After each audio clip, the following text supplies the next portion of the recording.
We're not going.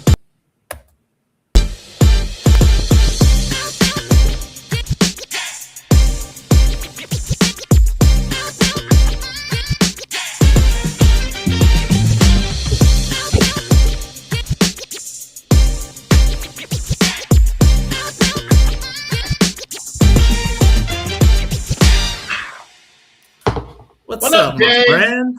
How you doing? Hey, I'm doing well. I'm doing really well. It's Thursday already.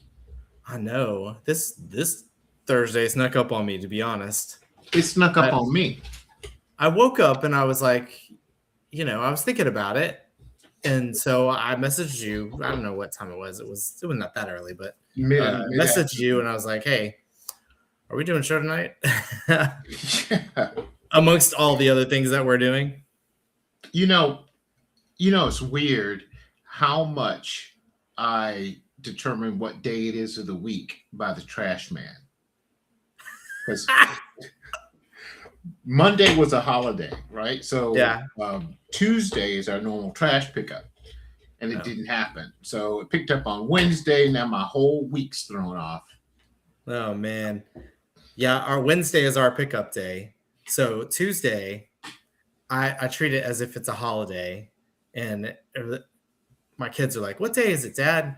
It's Trash Day Eve. Yeah, Trash Day Eve. I rely on so many little external things to tell me what's going on. Yeah, Hey, you wanna have a drink with me? I just reached for it. Yes, sir. I've got some apple wood chips. What you gonna smoke I, tonight?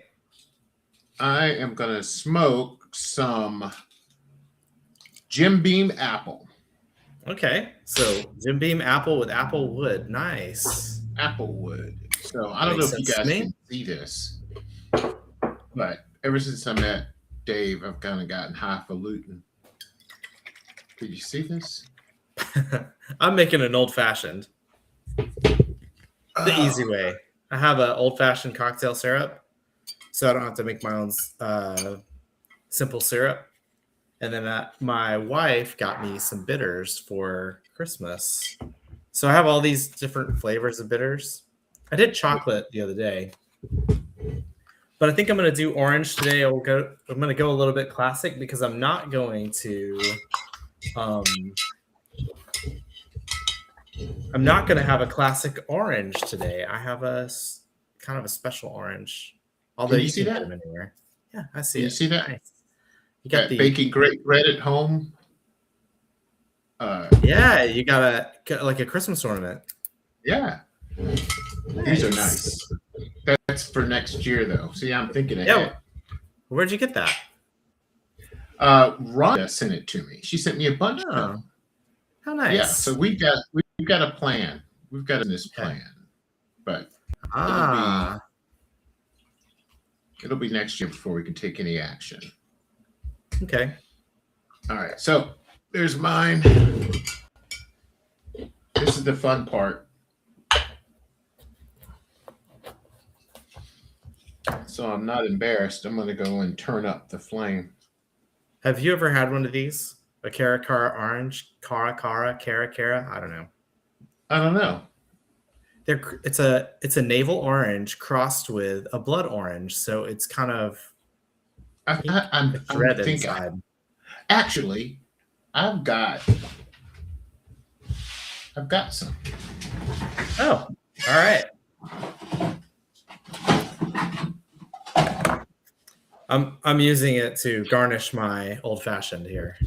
So I dehydrated or dried mine. Mm-hmm. See? Nice. Got a bunch of these. Pretty. And you know what doesn't work? Is pineapple. Really? I have dehydrated pineapple, but it was left a little bit moist so that it's not dry like a dried orange. These are pretty. These make nice Christmas ornaments. So you put a little string through there and you've got a nice ornament. That's I don't know why I have these. That's old school. Yeah. All right, time to get busy.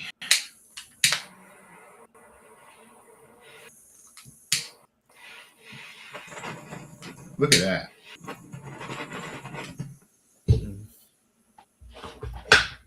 Now you got to figure it out. You got a little more fire going on there. Yeah, now I finally got it figured out. Now it's pouring. And put that on top of there. So this totally fancy. I forgot to get a spoon. Look how I'm stirring.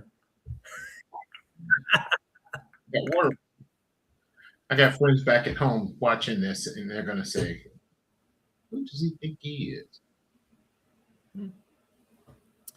You're Henry Hunter. You're my friend, and I sent it to you. Yeah. This was very nice, by the way. It was my wife's idea. You remember we were on the phone and we were doing a video chat, and I said, "Hey, watch this," and I, put on the smoke show, and we were talking all about it. I'm telling you all about it, and she's like, "Why don't you just send him one?" I was like, "Of course." I love that woman. I love that woman. Me too. Send me more. What's your week been like, man? What you been up to? We haven't talked this week at all. It has been, well, it's been planning central for the Renaissance Fair. Right. That's supposed to be happening at Spanish Trail Scout Reservation, which is a scout event. And I've been getting Amazon packages like crazy because I'm getting all the supplies, It's like today I got flags and I got gold coins. And the gold coin thing is a good idea. It's going to be a lot of fun. It's going to be a lot of fun. Yeah, he's using gold coins as currency at this fair that people buy, and they can do different things with them, right? You can gain your access to whatever. And I think they're like for using for activities, or people will get little trinkets if they hand them to the right person. That's a little secret. So if any of you are watching, you know the secret. Look for somebody wearing a gold coin, and you can get a trinket from them. Excellent. For a gold coin. That's because you're now in charge, man. They put you in charge of this, right? Well, yeah, I'm in charge of the event. But was that something you sought out? You sought? Well, we had some somebody upset the apple cart, basically. And so there's a shuffle of personnel, and our camp director is now acting as the scout executive, which is, he's also the COO, the chief operating officer.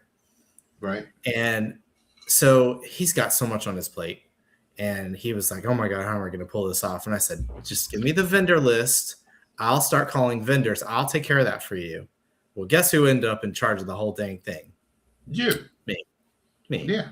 I learned that from the Army. Don't volunteer for nothing.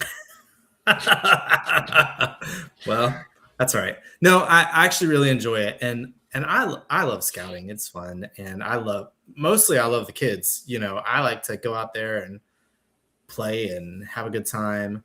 But, somebody had to be responsible and make sure it was a good thing for them. They're all excited about getting a Renaissance Fair at our camp, which is not something that happens normally. So when I had kids your kids' age, I was into all of that too. It wasn't scouting for us, but it was soccer, gymnastics, dance, ballet, baseball. Yeah, see, we choose scouting because for a couple of reasons. My kids weren't that interested in sports, and which that's fine. I know your kids are really into it. Yeah, they're big time. Especially Ryan. He's Mr. Macho out there with his, But you know what? Ryan is just trying to he's the youngest. He's just trying to outdo Reed. Because Reed was the super athlete.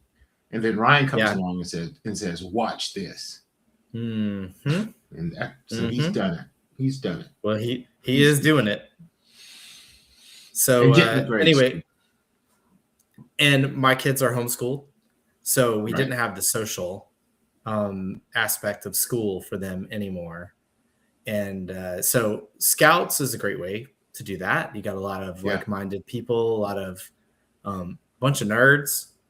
Bunch of And nerds. I don't. It's fine because that's Nerds me is a too. good thing. I'm totally a nerd. Yeah, you know what you call I a want- nerd in 20. You know what you call a nerd in 20 years?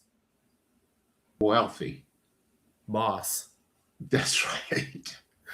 You know, it's the guy that I told my daughters this. I said, find the guy with the thick glasses in the corner that doesn't have a whole lot of friends, that always makes straight A's.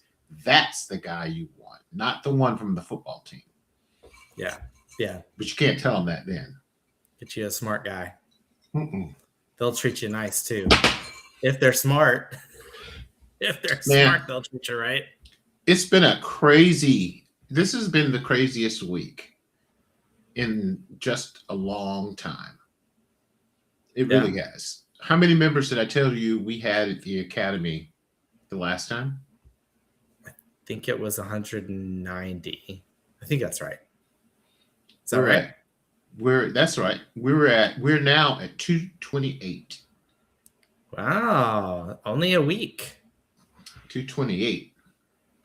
That's I did that's 38 people, and the top group is only like 265 or something like that, right? Yeah, we're gonna, and it's not a matter of wanting to blow by them, Right. but I want to blow by them. Yeah, it is. I want to blow by them. So anyway, we're the fastest growing community in our niche by 13 times. We're just growing like you wouldn't believe. And the best part about it is, and guys, if you don't know what we're talking about, it's Crust and Crumb Academy. It's on the schools right platform. Here. Look at that. That's us. If you're a bread baker and you're ready to get better, this is the place to come. The community is fabulous. Our community at Baking Great Bread at Home is fabulous. But this gives me an opportunity really to get one-on-one.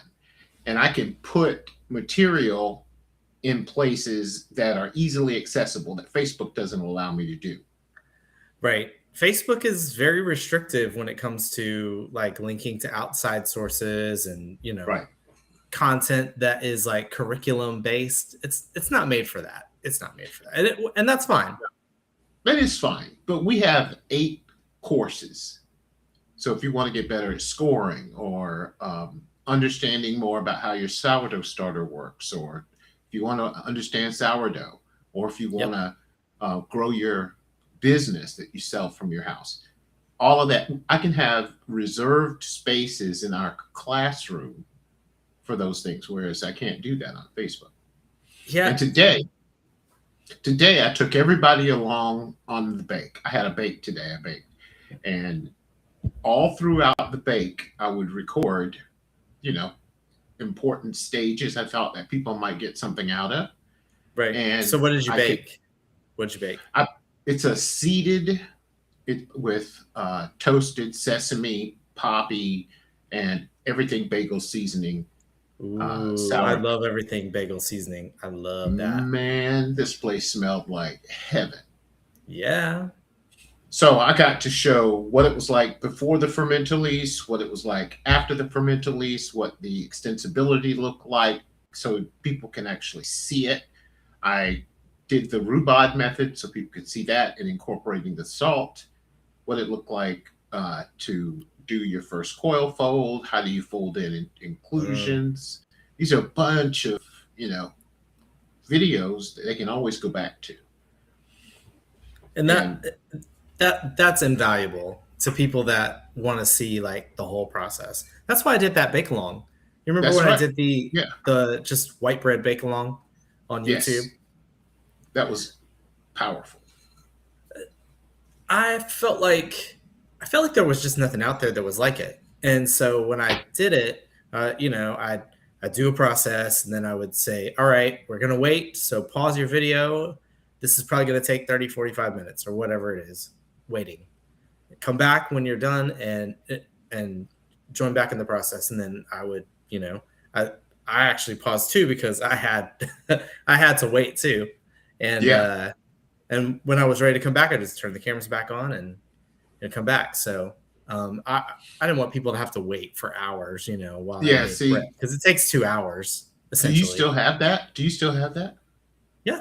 Why That's on don't my you put YouTube that? channel. All right, then why don't I grab it at some point and put it up and put it in the academy? Yeah, you're welcome to do that. I'll be a guest instructor.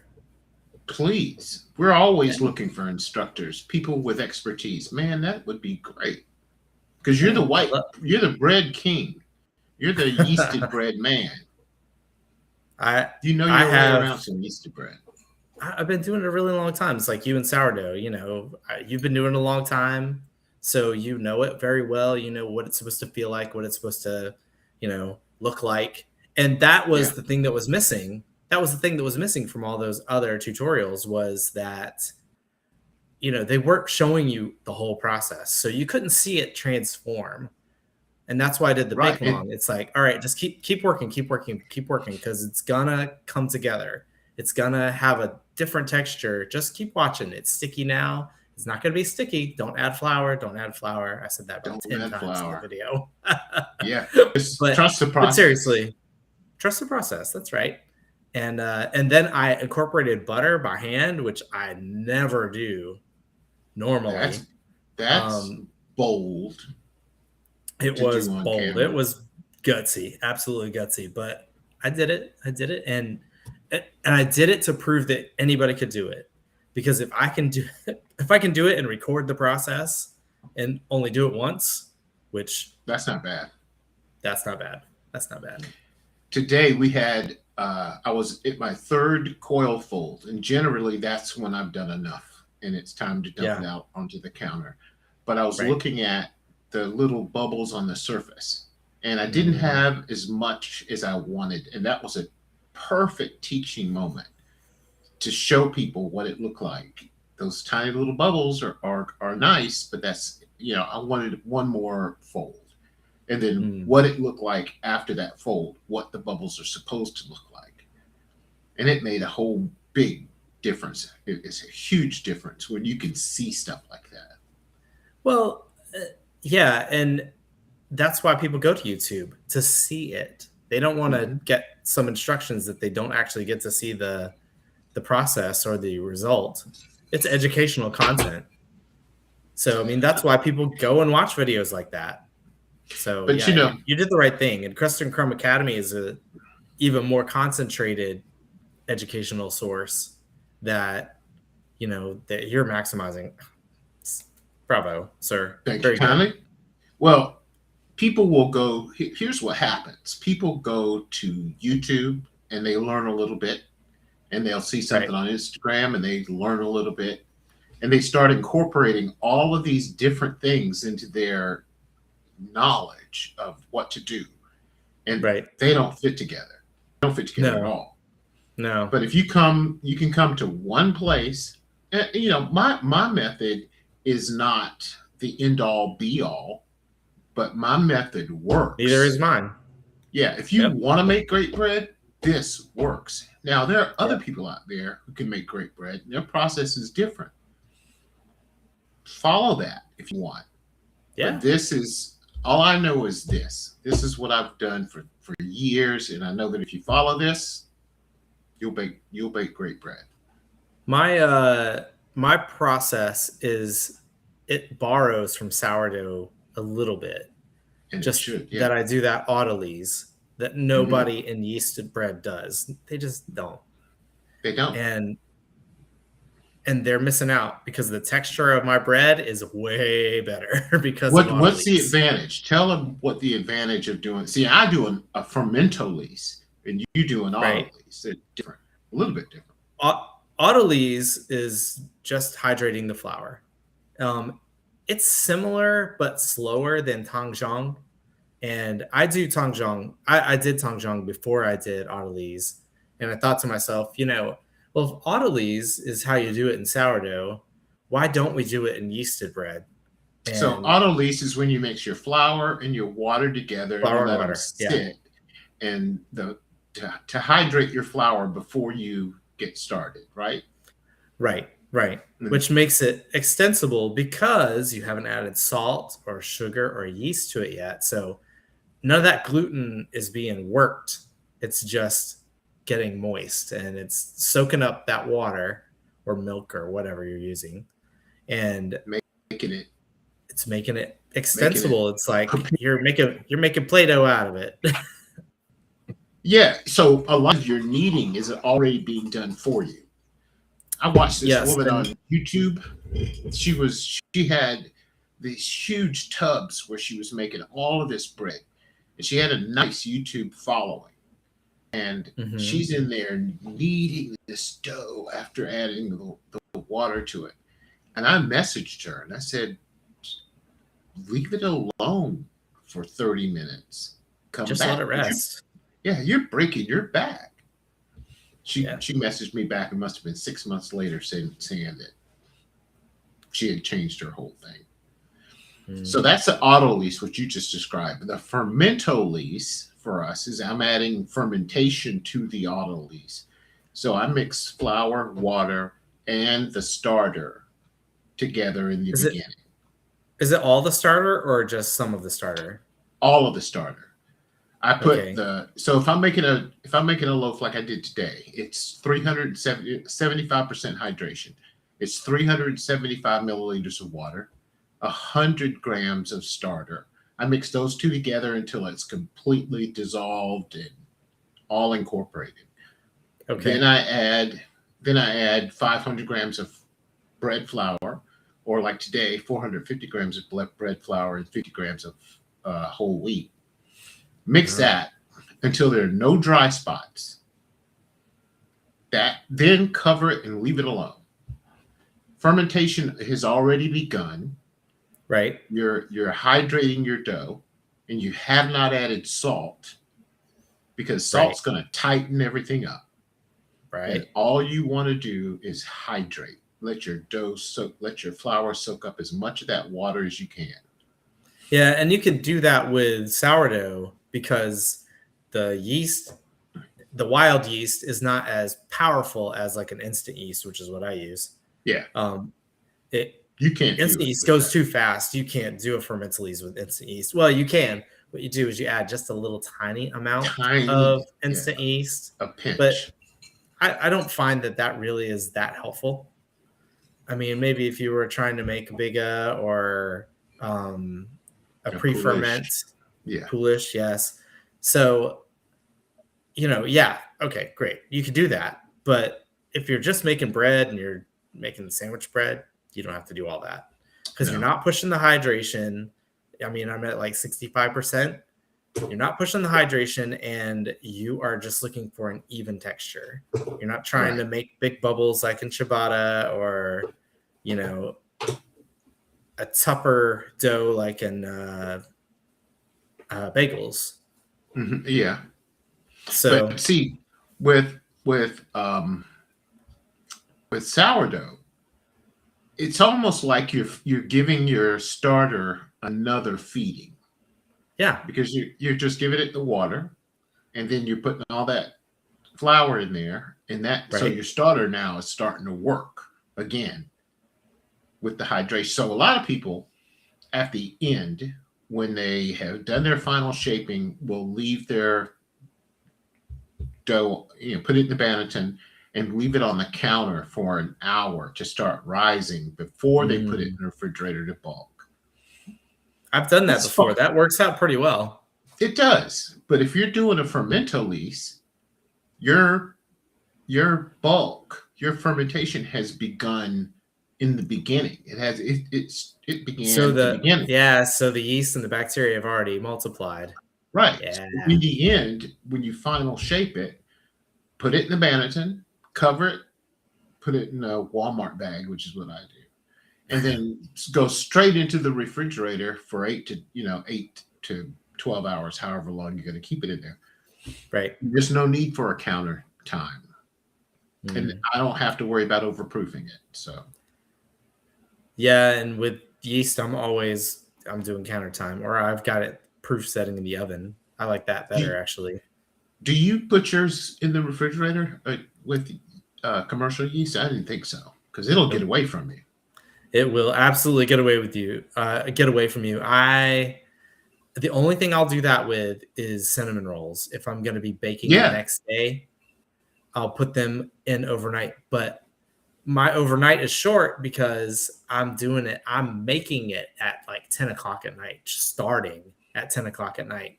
So, it's Why do cinnamon rolls work? Why does it work for cinnamon rolls and not a sandwich bread? Well, it's enriched. That's got to be a big part of it for sure. Yeah, all that butter and egg and everything else. It slows it all down. Have I ever told you that I like cold weather cinnamon rolls? Instead of putting them in my refrigerator, I'll stick them outside.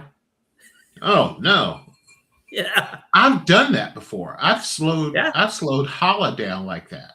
Yeah, because challah, for some reason, we're baking challah Saturday. So as an academy, we're baking it together. I have about 20 people that are signed up to bake along on Saturday, and challah, for some reason, seems to want to run away from you. It does. You've got to be careful with it. Yep. And they'll be puffing up while you're braiding it. You'll be like, mess. Yeah, you got to be fast. Yeah, and you got to think about your braids before you get to that point. Don't get there and say, "Oh, what am I going to do?" Oh, you're screwed if you do that.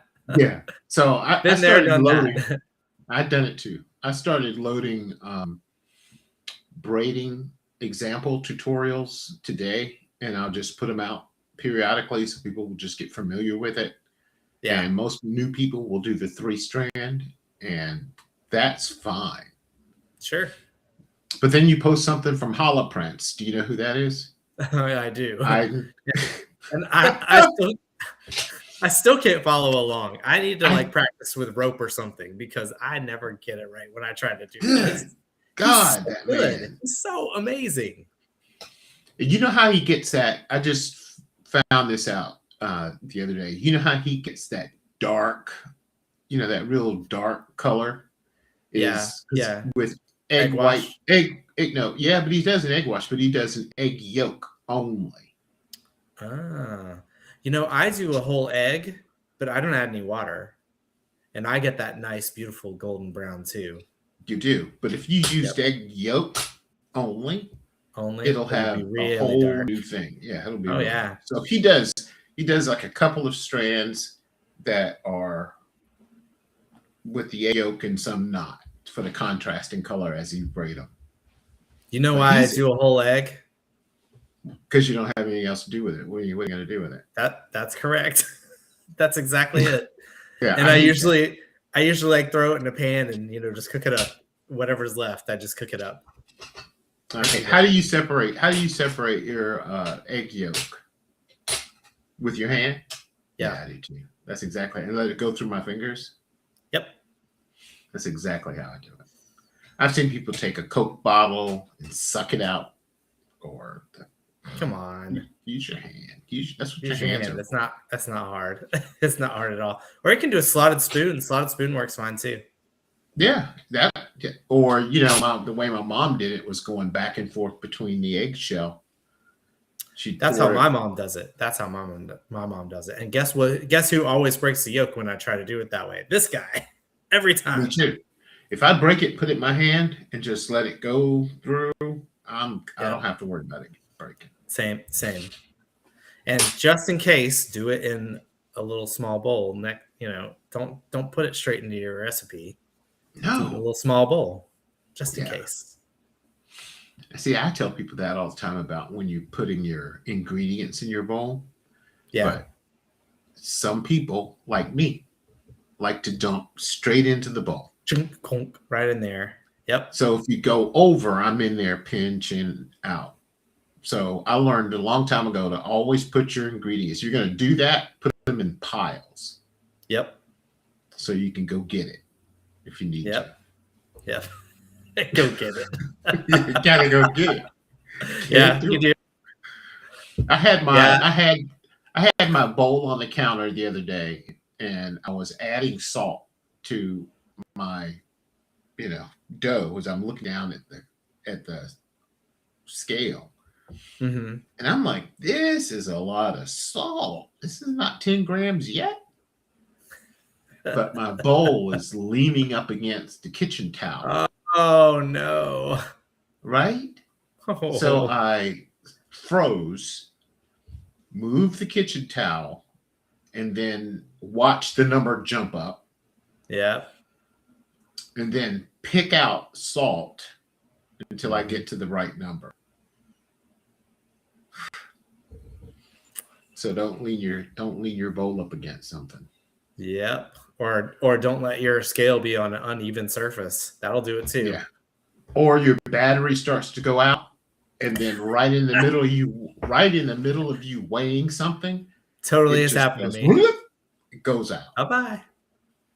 And you're like, how much was that? Doesn't Now matter. you're screwed. Pour No, pour it out, put some batteries in, zero it out, start again. start again. But I started learning. After a while, you just kind of learn what it's supposed to feel like. True, true. So you can Well, have I got in the habit of the bowl for the individual eggs thing because I have chickens that's true. and farm fresh eggs.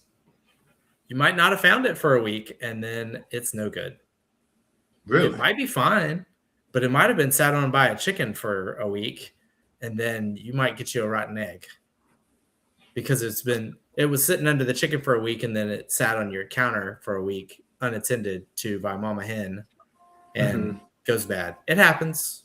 Or you get the order mixed up on the putting them in the egg spiral and it happens. Sometimes you get a bad egg. I've never had a bad egg. I People What? say that smells like rotten eggs. I've never had a bad. I don't even know what that smells like. You're a lucky man. Yeah, I don't My want uh my wife learned that lesson hard uh because she was making a birthday cake for our son. I think it was his first or second birthday. She's making a birthday cake. She's got all the stuff in there. She's mixing it all up, and she's going to add eggs. Crack, crack, right in. Oh, rotten egg. it. Oh God, Yeah, that's the ruined whole it. batch is bad. She was so upset, and I felt so bad for her. And then I go to the grocery store, which was the only grocery store at the time that was close enough, and all they had was like Pillsbury funfetti. She was so sad about that cake that it was a funfetti cake. She was making this nice cake. Yeah, nah, it's funfetti. It's all right. We ate it anyway. Do we have anybody in the chat? I can't I see. actually don't see anybody in the chat. We've Okay. got That's- we've got the chat is open, but nobody is chatting. We do have some people watching us though. okay.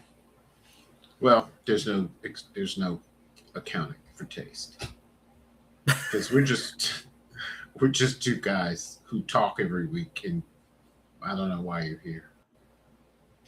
But we're glad to have you. What do you mean you don't know why they're here? They're here to hear our most interesting conversations about whatever it is that we are talking about. Well, Hey, thank you for being here. it is my pleasure to do this every Thursday. I really look forward to Thursdays these days. I do too. I mean, it's not that we can't talk during the week, but there's something about having an audience and having somebody to chat. In fact, somebody popped up in the chat right now. I'm here just listening for now. I know Says, exactly who that is. no, you don't. Yes, I Oh, do. it is. Look at you. Yeah. Yep, it's Tracy. Hey, Tracy. Tracy is she's one of our founding members in the academy, and she's Oh, also over at Baking Great Bread at Home. But she's look at taken on this. so much responsibility. Rhonda, It's Rhonda was in Rhonda. her Rhonda was in her pajamas last week, so that was her excuse for not coming on. Oh, But are you let me dressed tell you, tonight, Rhonda? Tracy, let me tell you, I I so much appreciate what you bring to the table. This woman is not only she contribute, but she looks out. And if I've got something off somewhere, she's like, "Man, Mm. that's broken." I'm like, "Thank you," and I go run fix Hey, Tracy, that's my job. it. But she's so cool. I really like it. And she and Rhonda, I think she and Rhonda are friends. Oh, nice. Yes, Yeah. there's a little banter going back and forth of them saying hello to each other. So yeah, they are friends. If they weren't friends before, they're friends now. So that reminds me to ask you, because you're down in Florida and I'm Yeah. in mid-state, in the middle of the state in Columbia, South Carolina. Are you guys prepared? Are you guys going to get hit by this thing? Because the last thing Yes. I saw was that it's moving further south. This is that It- snow ice storm. Yes, it is. It is. And I don't know what to think. I don't even know what to do. By the way, hey Colleen. Hey, Colleen.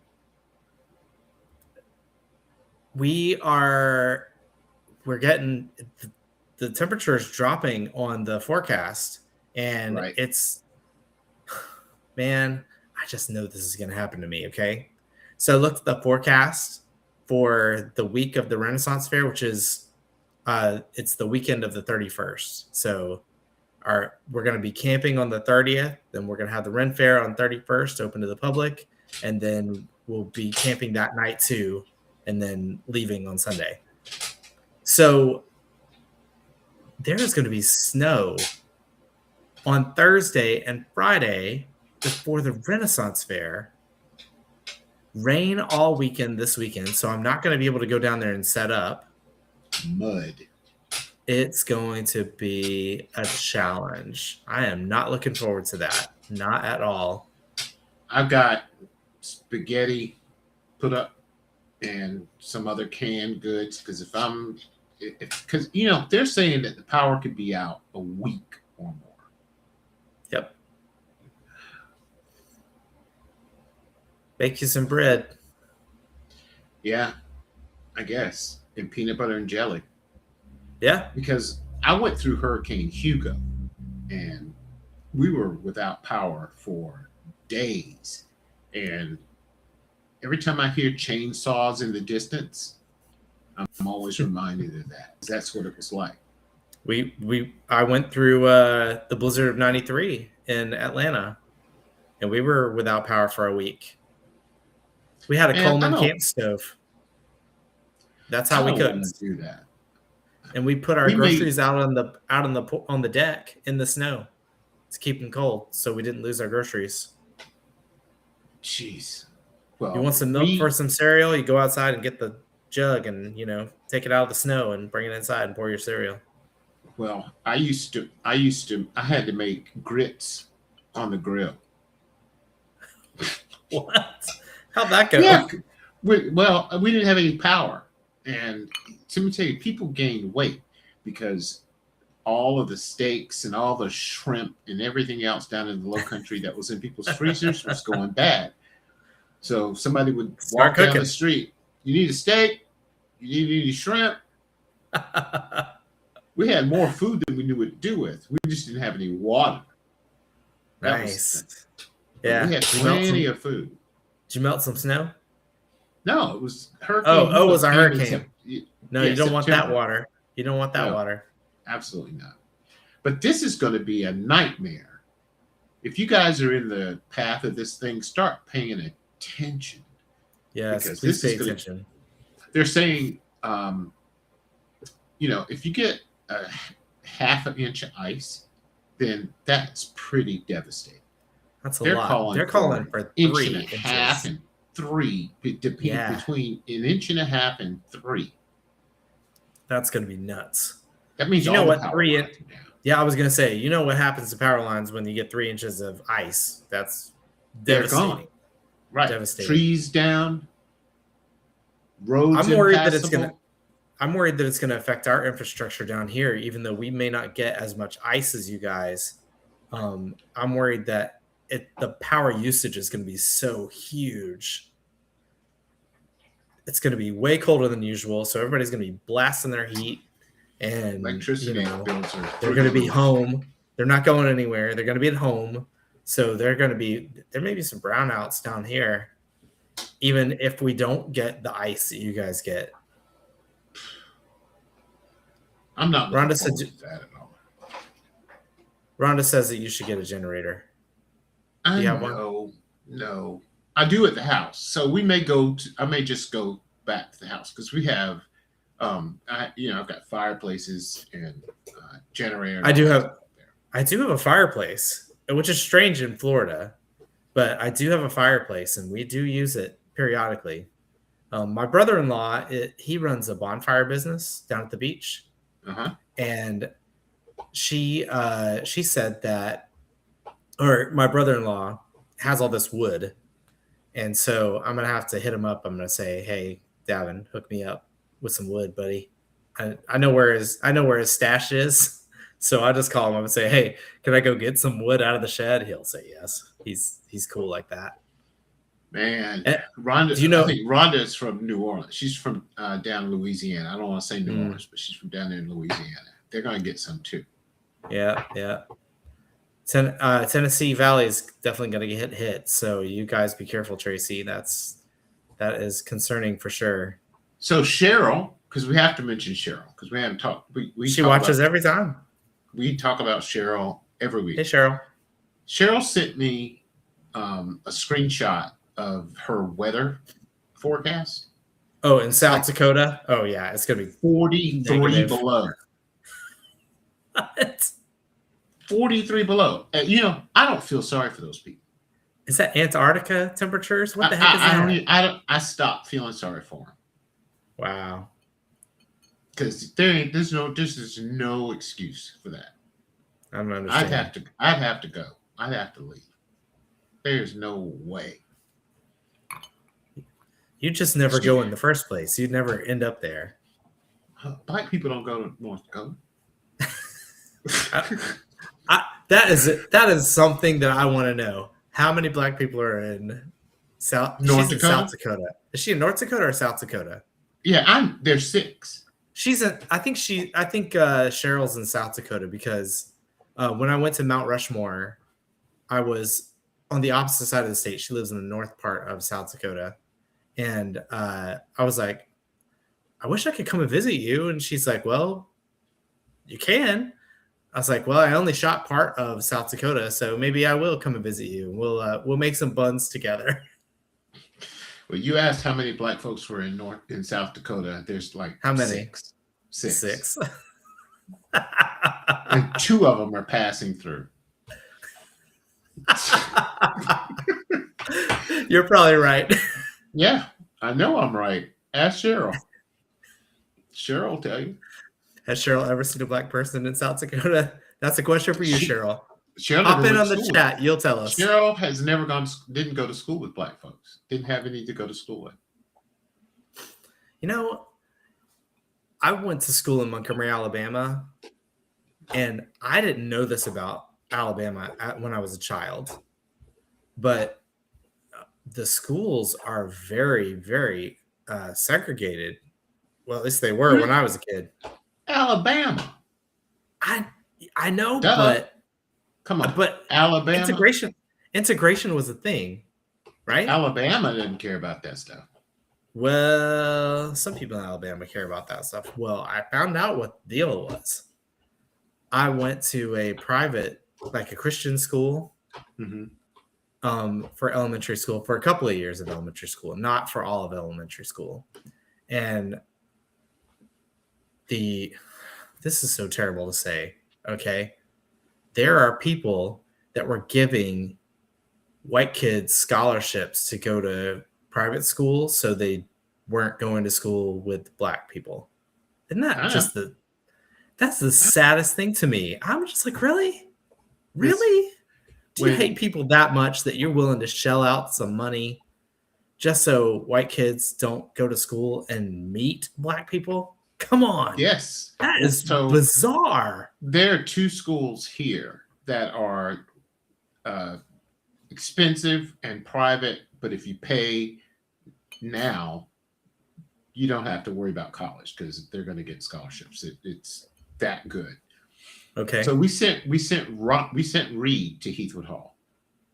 Okay. Very expensive, and it was for elementary school.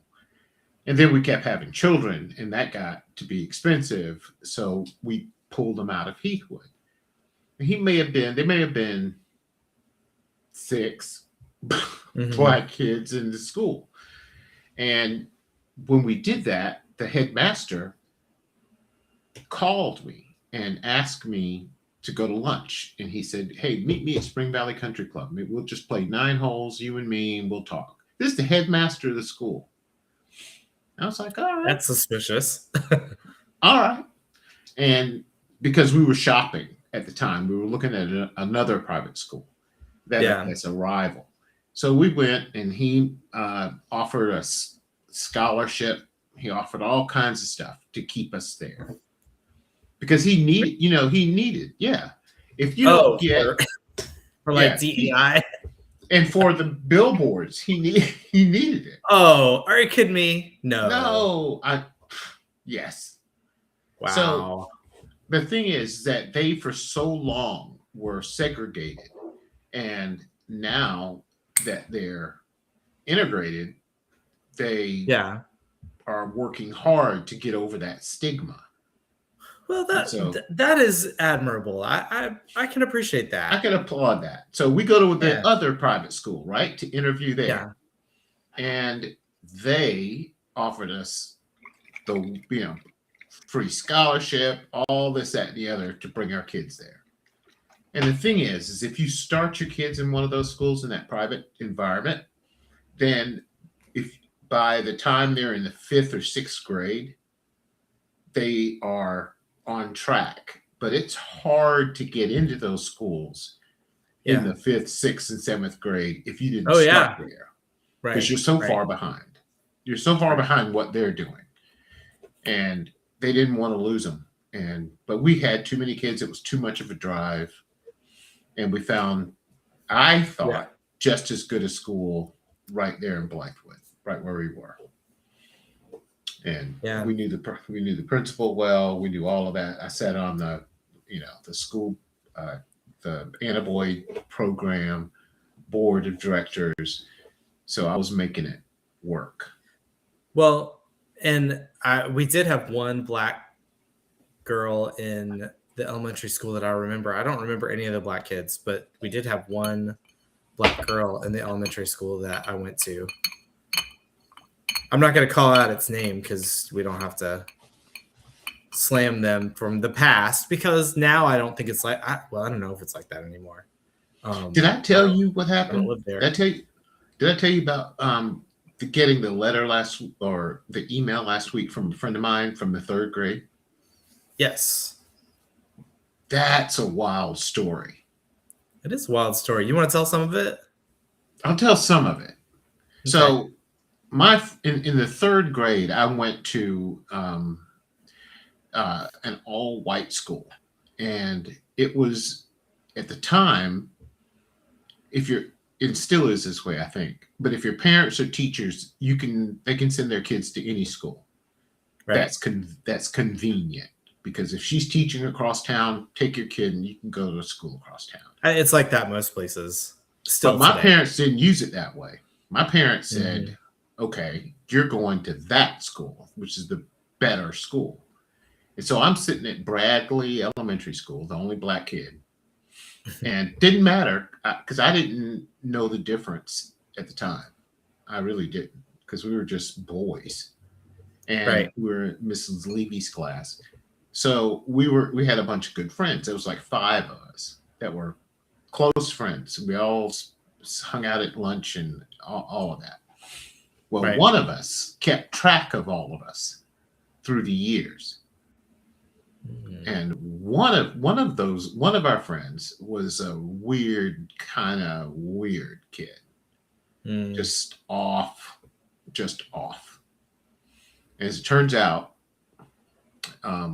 he murdered his mother and cut her up and buried her all over town. That's a crazy story.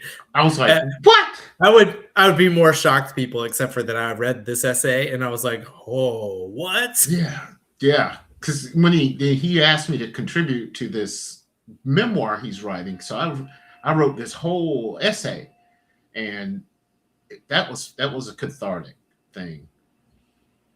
It's But good my to get that goodness, out. It's good to get that out. It's like when I think back to my childhood where, the things that you thought and the things that you said, I mean, would I take a whole bunch of it back? Yeah.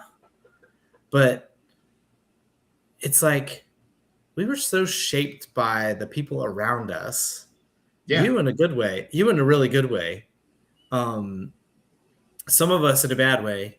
Um, we, some of us had grandparents and older people around us that were not racially friendly, I guess is the right way to put it. They were racist. That's all there is to it.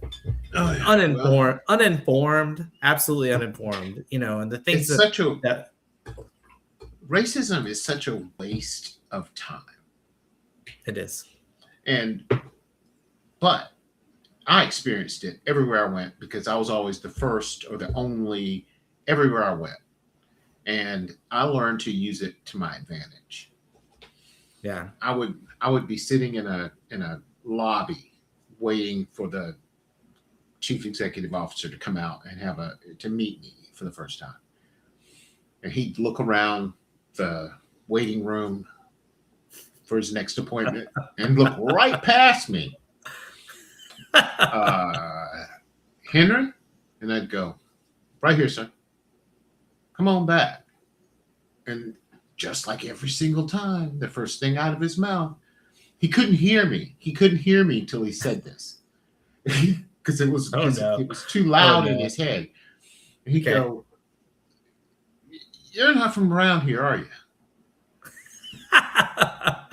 I'm go, "Yeah, I'm from right here." Really? Yep.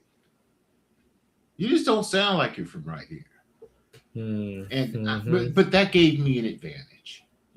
It did. I learned how to navigate those situations. Do you see this? Do you see this comment from Colleen? Uh-uh. Came here for bread stories, leaving with the murder stories. I know, Colleen. Come on, this is our drinking stories, right? We talk bread, but cheers. This happens. You want to cheers? There you go. So there's a cheers to the. Sometimes we do go on some random. Yeah, anything might topics. come up. Yep. Yeah, you might tune in and we're talking Barry Manilow. It happened. It sure did, didn't it? So, it's interesting to hear like your perspective on racism. I have that like shameful past kind of feeling where you look at it and you're kind of like, well, it's just everywhere. There's nothing you can do about it. Seems like your approach.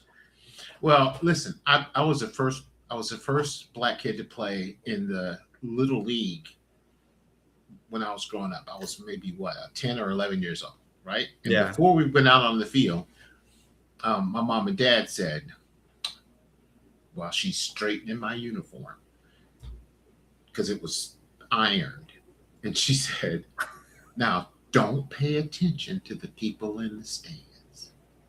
Don't pay attention." And I was like, "What?" She knew. Okay. I didn't know. Right. So I get up to bat, and I hear some boos starting, but then wives shut them up real quick. So it didn't last long. And I wasn't even sure that I heard it, but my dad was getting beside himself. So something was up. And first pitch, I hit a line drive back to the pitcher, hit him in the groin, split him open. Gosh. He started bleeding. I hit first base, and then I started running to the mound to see if he was okay. Well, yeah. But my coaches were like, "Get back on base, get back." So I went back to the base and started crying. And but people acted as if I had done that on purpose. How could you? Right? I mean, you're a kid. I was a kid. But, you grow up with that. And then the second year, I had the most home runs on the team. I had the most home runs in the league. I was most valuable player on the team.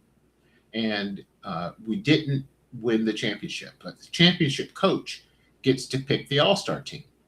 So he gets like 5 kids from his team, and he can pick kids from other teams and to make up the all-star team. And Right. I'm sitting by the phone on my mom and dad's bed, because that's where the phone was. I'm sitting there. It's about 10 o'clock at night, and I fall asleep. And dad takes me back to my room the next night, because it's, it could happen in one of 2 nights. And I'm Right. sitting there, and it's about 10 o'clock at night. My dad comes in, sits on the bed next to me, and said, "Son, that phone's not going to ring." Yeah. And I was like, "What do you mean it's not going to ring?" He said, "They've already picked the team, and you're not on it." Man. I'm like, "Why?" And then cried for 2 days. That's heartbreaking. But dad was like, use it to make you stronger. Which, of course, didn't mean a thing. No, that's just time. Yeah. But it all worked out. It all worked out. You are a very strong person now, so it did work out. Yeah. I mean, nothing's ever going to go everything's not going to go your way. Right. And if that is what they're blaming it on, at least it wasn't something I did. Right. It didn't reflect on me. I had a different experience, but as I was a younger guy, I got labeled as a nerd in like middle school, and I was kind of scrawny and, had glasses and kind of a funny haircut. And, I was a nerd, but I got labeled that in middle school, and man, I just could not escape it. So, so I was treated differently. I got picked on. I got into fights. Well, I didn't start any fights. People came to, beat me up because I was the scrawny kid, right? Yeah. And you were available. Yeah, I was a punching bag. But anyway, so I went through all that, and then I got redistricted to a new high school, a brand new high school that was just built. And that was my junior year that the school was going to open. Right. Well, I didn't play sports. I wasn't on any sort of I wasn't in any real programs at my high school at the time. And so I moved. I went to the new high school as a junior. And when I got there, I realized that only about, I don't know, maybe 5% of my school got transferred. And everybody else was from other schools that were closer to where I was. So I was like, nobody here really knows me. And you started over. I sure did. And I ruled that school. I took over. I just blossomed in front of everybody's eyes, and they had no idea. They had zero clue what had just happened. In fact, I remember this conversation really, really well. There was a guy named Kenneth was his name, but he went by Bubba in middle school because he was a brother. He that was his nickname, right? Southern guys, right? Yeah. Bubba wore an Alabama hat every day. I mean, seriously. I know lots of Bubbas. I was a Bubba in my family because I was the big brother, right? They just called you Bubba. That's the way it is. Anyway, so I said, "Hey, Bubba, blah, blah, blah, blah." And he said, "Not here, man, not here. I'm Ken." And I said, "Oh, okay." So we were doing the same thing.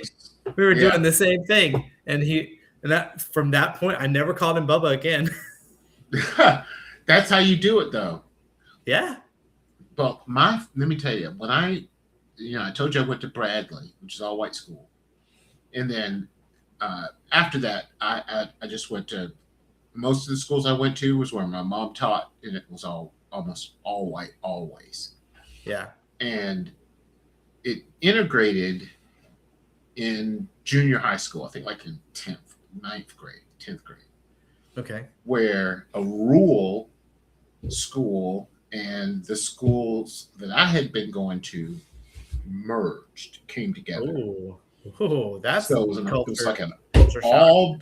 it was like all black kids, all white kids, and it just dumped in the middle there, and they were like, get along, have at it.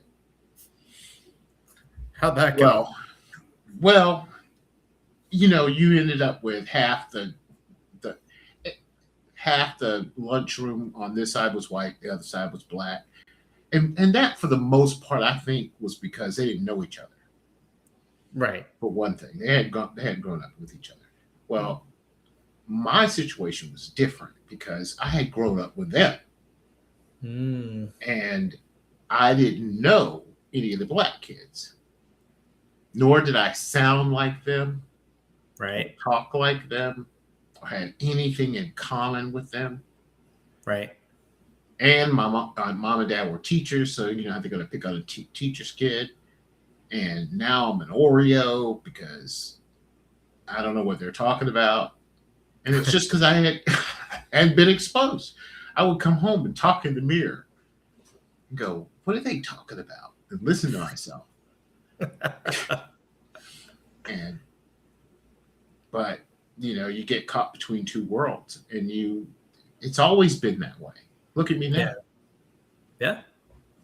I'm in there again, everywhere I go. How many black men do you know that are in this field? Not you. That's you. Yep. Well, I know one other, but he lives overseas. So I mean, that's just it's very uncommon. It's very. But uncommon. I like it like that. So, thank you guys for participating. Yeah, heck yeah, and well, actually, men are not the most common in baking in general. I mean, it's largely a woman led kind of thing. So, well, which is perfect. How many people at what? There are 4 guys on the bread squad or something like that, and everybody else is women. I had to fight for that. I was like, guys, Steve, Timothy, Adam, and Timothy. Yep, it's 5. I was like, guys, we need some testosterone back here. We did. I thought we did. Cheryl's watching. She knows what I'm talking about. Because, at Baking Great Bread at Home, we have our bread squad, which is our moderators and group experts and admin. We have a separate chat going on in the back where we kind of run things. And it's all women. And I was the only man back there for a long time. And I would just make the case. The next time we bring somebody back here, we got to have a man. We need some men. Oh, we have Rohan. He's number 6. Yeah, well, yeah. But he's in the Philippines. Right. Yeah. So he comes in to spice up our mornings while it's night for him. That's it. That's exactly right. But it's a hilarious thing. And I used to say all the time, we need some men back here. Gosh.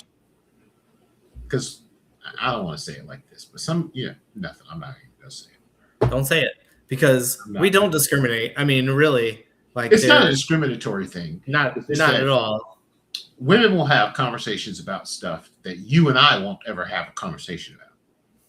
I'm like, you're still talking about that?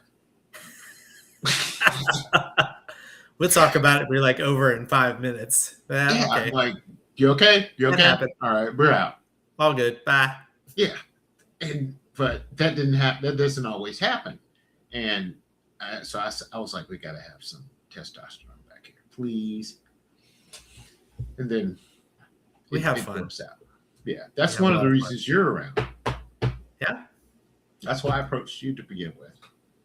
It's like we fair gotta have enough. some guys. Fair enough. I I, was looking for men. I enjoy it. I have fun, and I like to. A lot of the questions are about sourdough, so I don't usually pipe up too often about sourdough because I'm not that great at sourdough. I'm okay, but Sourdough people are loud. they Sourdough are. people are louder than yeasted people because That's people all the true. time will say, "We need to do more yeasted stuff," and I'll go, You're "You like just need to do." evangelizers, the sourdough people are come to the church of sourdough. That's exactly right. Sourdough people are loud, and yeasted people just need to speak up and keep going. But yeah, I'm a Hey, yeasted guy. I love yeasted breads.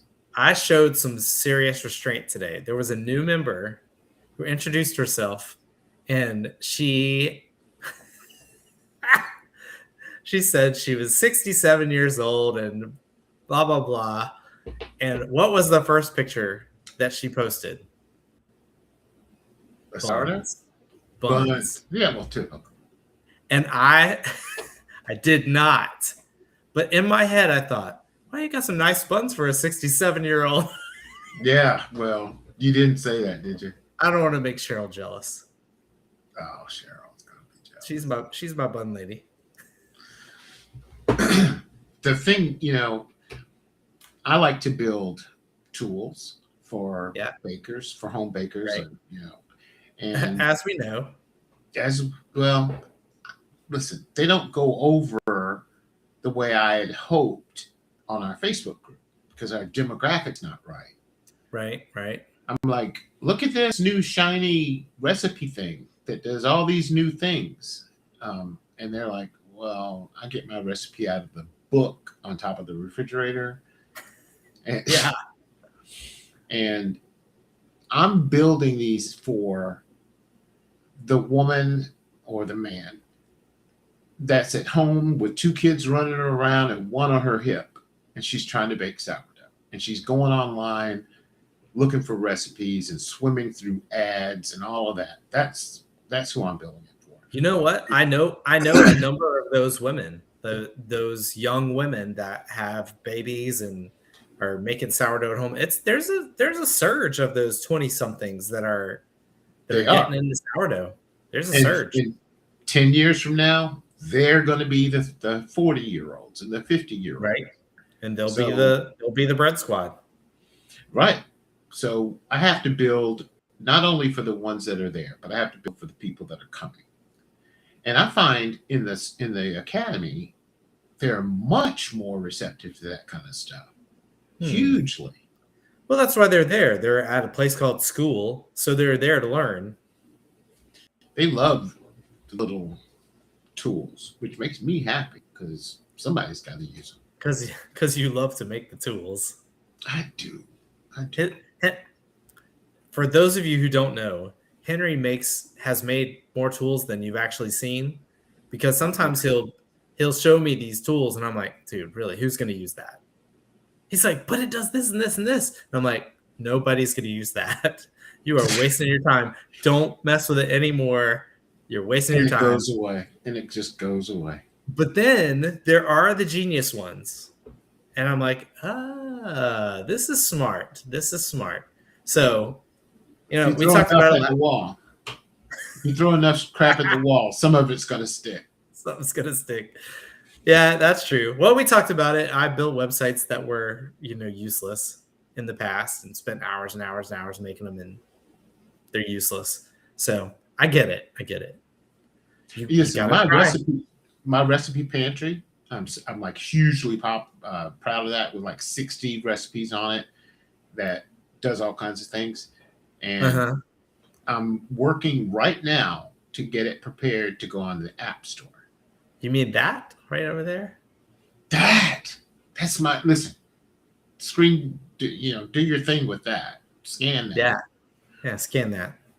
I don't know if you're watching from your phone or if you're watching on a computer, but you can scan that QR code and it'll take you right to pantry.bakinggreatbread.com. That's the best tool for following along a recipe. If you get something and you don't understand what that term is, click on it and it'll take you to the definition. And then if you say, oh, I want to learn more, it'll take you to the video and even more. That is the smartest rabbit hole you've ever created. I like that one. Yeah, So I'm working on all of that back end nonsense that you have to do to get it ready to go on the App Store. Right. Not so much because I want to sell it so much, but I want to say I've got an app on the App Store. Okay. Yeah. Oh, you see that's my app on the App Store. So I'm just going to walk around town. We got something popping up in the chat. Let's see what this says. Oh. Tracy says the yeast to sourdough converter is priceless. And that is exactly what I was thinking about, Tracy, because that is definitely very, very cool. That took some work because you have recipes that have all of these that are enriched and have all of these complicated aspects to it. And you decide, I'm going to turn that into a sourdough recipe. So all of that calculation has to be done. I'm really proud of that one too. Okay. And it's bilingual now. That is actually the smartest part about it, if you ask me. You can flip a switch and it's in Spanish. The whole thing. Love it. And what it does is thank goodness for AI. Yeah, what it does is you can take a picture of a recipe that you see online or your Aunt Susie's 3x5 card. Yeah. Upload it and it will look at it and offer you a screen that shows what ingredients are on there. Do you agree that these are the ingredients that were in this? And you go, yes.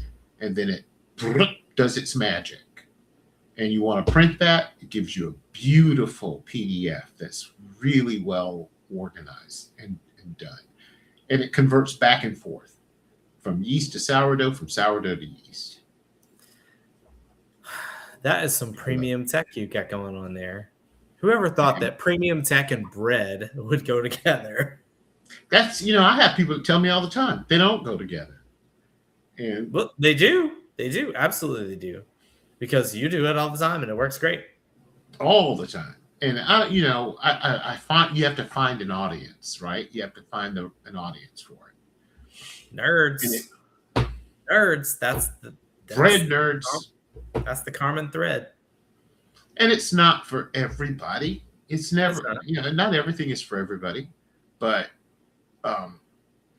some people like jigsaw puzzles. Some people like fiddling with that old Corvette in the garage. I like building tools. I really like building tools. I know you do. Satisfaction at it. And you're good. You're good at it. You're good at it. Well, I'm getting better at it. There's no excuse now for not being able to work for yourself. Yep, you're right. Absolutely. You have the entrepreneurial spirit, which not everybody has. No. Somebody has to be the consumer. Somebody has to not have it. They have to be like, oh, that guy's really smart. I'm going to buy it. That's the way capitalism works. Let me tell you what I'm up to. Okay. I saw an ad yesterday for an app that lets you automate some of your stuff in school. Okay. Like if I already know I've got 7 posts that I think will help people. I want to make those 7 posts, and I'm going to do them every other day. But I'm absent-minded, so if I forget to do it or whatever, I'd like to be able. That's one thing Facebook lets you do is schedule posts. Right. But the school platform doesn't have that ability. Another thing is when new people sign up to come into my school, right, I approve them, and then I read what they say about what it is that they want to get out of this school. What do they want to learn about? What do they want to do? And then Personal touch. I'll send them either a resource or I'll answer their question or whatever. I'd love to be able to send a personal message to new members. Just as soon as they hit the door, greet them. Kind of Tell an them where the automated class, thing. tell them where the classroom is. Tell them, how the point system works. If you're getting too many emails, turn this down, Yeah. and then I can come back and hit them with Oh, welcome later. I did that today. Actually, I turned down your emails because I was getting like hourly updates, and I was like, I don't need hourly updates. Yeah, and I have nothing to do with that. I can't control that. Right. That's a school thing. That's a school thing. Yeah. But so anyway, I saw this app that allows me to do all that kind of stuff, Hmm. and it's like $99 a month, Oh, ooh. right? I'm like, no, thank you. Nah. Not especially not, You can steal a concept, can't you? not when I can build it. Yeah. That's my boy right there. Not when I can build it. Yep. Yeah, I'm not. That's not. That's I don't have to. If it was $3 a month, it would still bother me. I'd build it. It's a good idea, It is a good idea. but Aren't you glad they had it? That you could steal I'm glad you had it. Yes. And see, I'm not going to steal it. I'm going to improve upon it. Of course. That's what I'm going to do. Because I mean, you had the idea. That's great. You built the patio on your house, and I liked it. But I'm going to build a patio on my house. That you gave me the idea for, but mine's a little bigger, a little better. Yeah. With a diving board. Yeah, that sounds like you. That sounds like you. I don't know. I have this. I have this thing about winning. What? Nah. Come on, you know that. Yeah, I know that. And it's not from a standpoint of just wanting to win at all costs. It's wanting to be better. Right. It's a personal win. It's not necessarily pulverize the competition. Yeah, I think everybody. This is a big ocean. There are a lot of boats can be in this ocean. Yes, sir. There's room for everybody. Yep. But my boat is going to be the bigger boat. That's one of the reasons why you and I click, because I have the same mentality. It's like if one of us wins, we're all winning. Yes. Right? One of us in the group wins, we're all winning because we are associated with one another and we are working together as a team. Other people are like, they think they're on their own. And they may be. But why? Why? You don't need to be. Well, you and I talked about this last week. It's the things that we do with other people and together always turn out better than anything we do all by ourselves. Every time. So why would we try to go? Why do we try to go rogue? Right? Why? Right. Or why would you hurt? Why would you put someone else down at the what? Right. Why? Yeah. No, why? There's 300 and some odd other groups on school that aren't my competition, but we are in the same niche, but we don't compete with each other. I want them to succeed because that's what's going to make people better bakers, right? That's right. But I have this personal thing about providing my bakers with the best resources, the best tutorials. That's just a personal thing. And you work hard for your bakers, as you say. And that's one of those edges that you have because people gravitate toward you because you're genuine.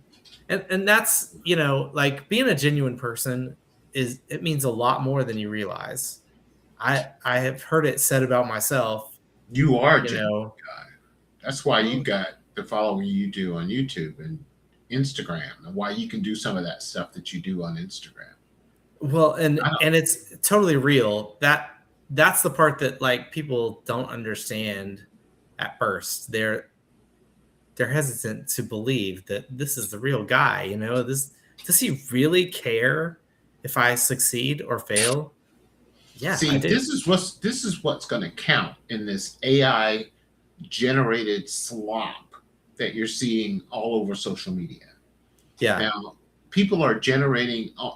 I use AI to generate stuff all the right. time, Yeah, but sure. I use my superpower for good.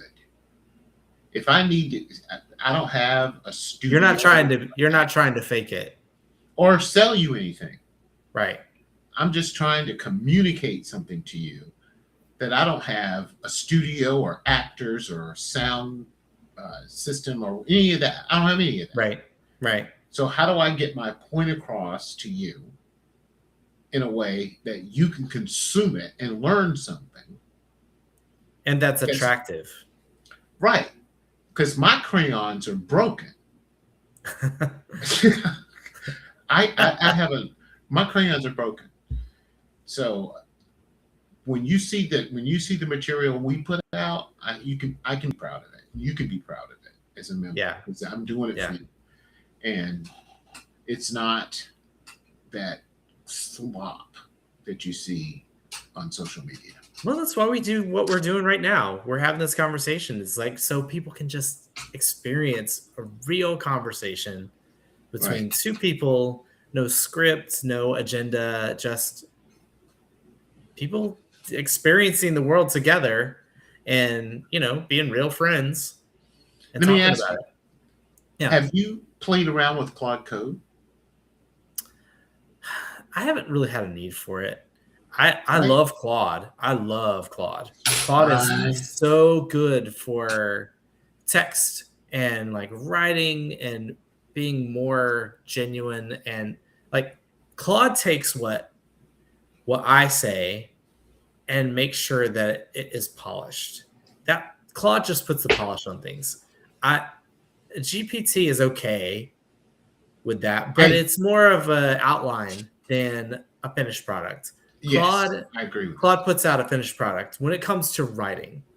Right. Um, now, I mean, is the writing mine? Yes, because I I'm talking Claude's to Claude. never I'm giving it everything. Claude's just saying, "Oh well, this rambling bit here doesn't belong." You know, this is what he's trying to say, and then you know it spits it in there. It cuts well. out all the you knows.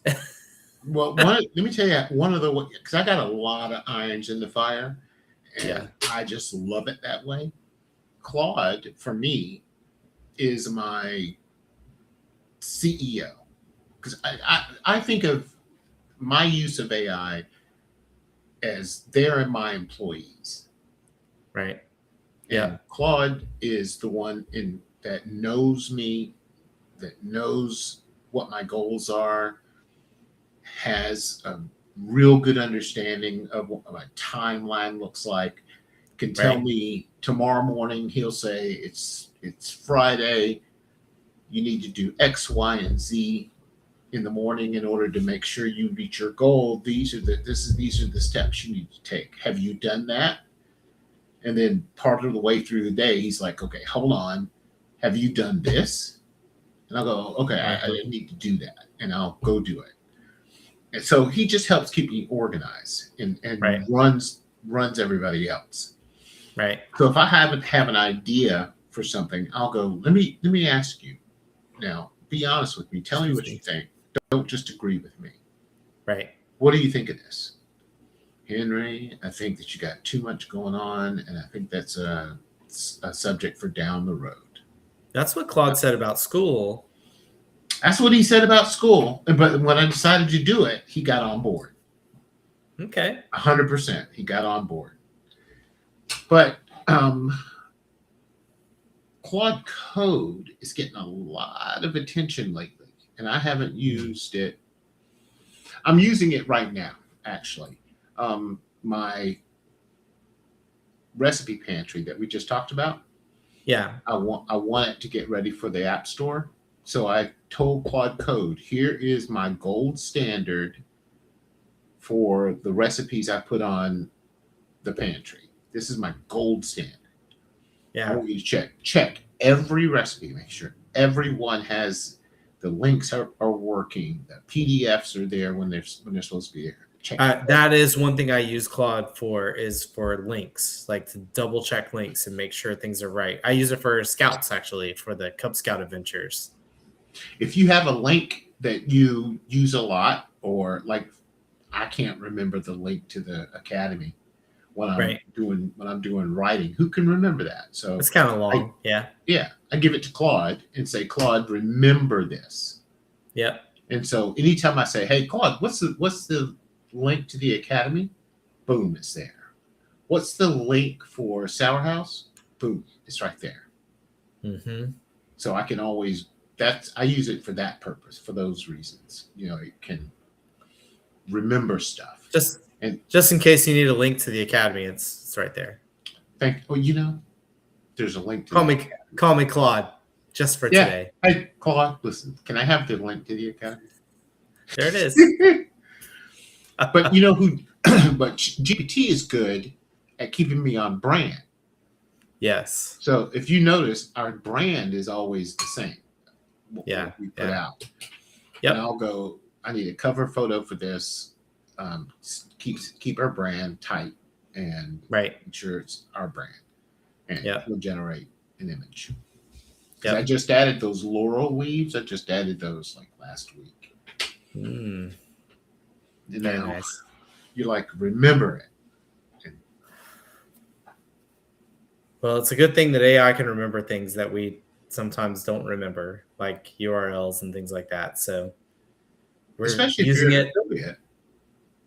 Huh? Yeah. That's a different ball game altogether. Let's talk about that another time. Affiliate networks. That's something people probably are interested in hearing about. Yeah. And some people are like, "What? Why are they going to talk about that?" So I don't know.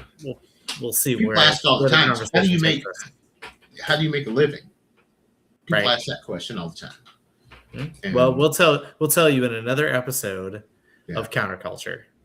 But for now, it's time for us to sign off and say goodnight. Is it already? It is. I feel like I talked halfway through the night. Yeah, well, we did. And that's okay. That's okay. It's because of this, right?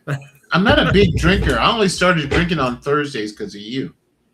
Oh, you're saying I'm your bad influence? Okay, all right. I don't even have liquor in the house. Now you do. But now I do. I started buying liquor because we had this. Hey, this is all about your heart health. You got to make sure that you keep that blood thin a little bit so you don't have the old ticker. Right. So it's therapeutic. Therapeutic. Yeah. Yeah, I take it for medicinal purposes. Yeah. Yes. Exactly. One drink is fine. Yeah. Warms your bones. Yeah. And you're gonna need it. The ice is coming. We're gonna need it, right? Yep. We're gonna need it. Better go buy you another bottle tomorrow. You're right. Yeah. I need to get a lot of things tomorrow. Yep. All right. Go buy all the bread, milk, and ice. Oh, you don't need ice. Don't worry. Please don't buy bread. Please don't buy bread. Buy bread flour. Just kidding.